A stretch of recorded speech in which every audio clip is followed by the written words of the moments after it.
I'm Robert Timmons, and you're watching Weekly Words.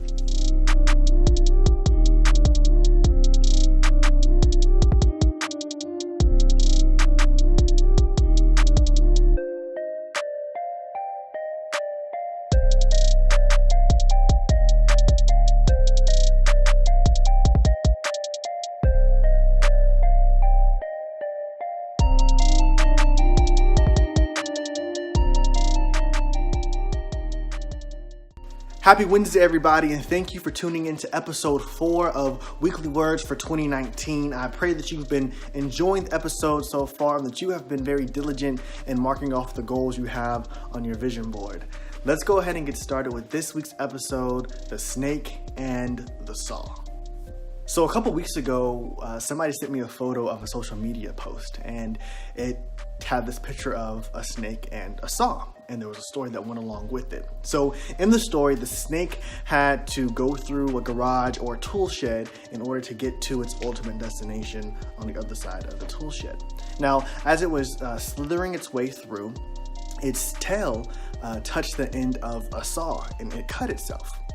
Reacting out of defense, the snake immediately went back to bite the saw for attacking it, and whenever the snake did that, it got cut again.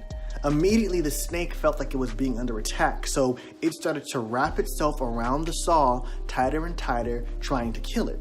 But as the snake wrapped itself around the saw tighter and tighter, it began to cut itself more and more, ultimately leading to the snake's death. I'm sharing that story with you guys because I really feel that it can parallel to our lives. Because if you think about it, the snake could have just kept going through the tool shed, and the saw wouldn't have been able to cause it any more harm. The saw is actually completely powerless unless somebody utilizing it. And the only time that the saw caused the snake pain was whenever the snake itself came into direct contact with the saw. The saw couldn't go after the snake at all. That's not how the saw was designed. If the snake would have kept moving on past the saw, it would have been able to make it to its destination. But it got distracted by one little tool in the tool shed, which led to its demise. I think that lots of times we do that in our lives. There is the saw of an emotion, or the saw of a circumstance, or the saw of a person that we allow to dictate our actions, and we try to go and attack that thing in order to prevail in victory. But honestly, us latching onto that thing and trying to fight it leads to our downfall. Now, the saw in your life can be a multitude of things. The saw can be a particular circumstance or adversity or event in your life that you take personally, that you take as the world being against you, and you dwell on that as opposed to staying focused and diligent on progressing in your life. Or maybe the saw in your life is a person, someone who always has something smart to say, or is always making negative comments or jokes about you. But the thing is, if you ignore them and keep just working towards what you're focused on, they have no power. They only have power over you when you pay attention to them and they get a reaction out of you. Keep moving. If the snake would have kept moving, the saw would not have been the victor in this battle. The saw in your life can also be an emotion like jealousy or doubt or resentment, something that we latch onto because we're not where we want to be. And I think we can find a biblical example of this in 1 and 2 Samuel when it comes to King Saul. So for those that don't know, King Saul was the first king that God appointed over his people in Israel. Right? The people loved him. He won wars, he won battles, he was a good king. And then along comes David. Now, David is the one who beat Goliath, and once that happened, the people went crazy for him. And Saul had no option but to appoint him to be general over his army. But Saul was immediately jealous of David. He didn't like the praise that he was getting from all the people, and Saul felt threatened by who he saw David was going to become, right? Because David was anointed to be king.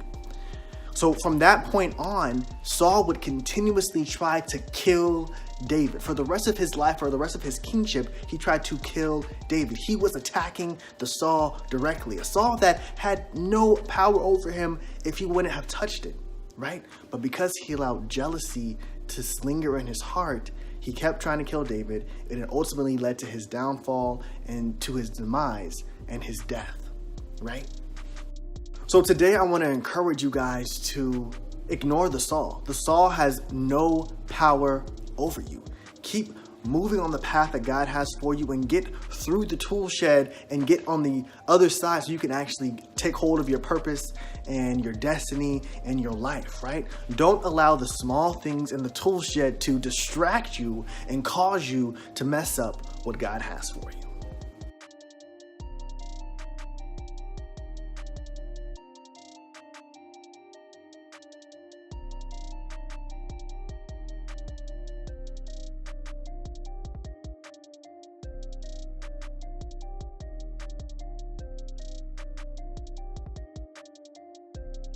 Thank you for checking out this week's episode of Weekly Words. I pray that you thoroughly enjoyed it. If you have any questions or suggestions for things for me to speak on in the future, feel free to email me at weeklywordsrt@gmail.com. Again, that's weeklywordsrt@gmail.com. I hope you have a great day, and I'll see you back here for our next episode on March the 6th. See you then.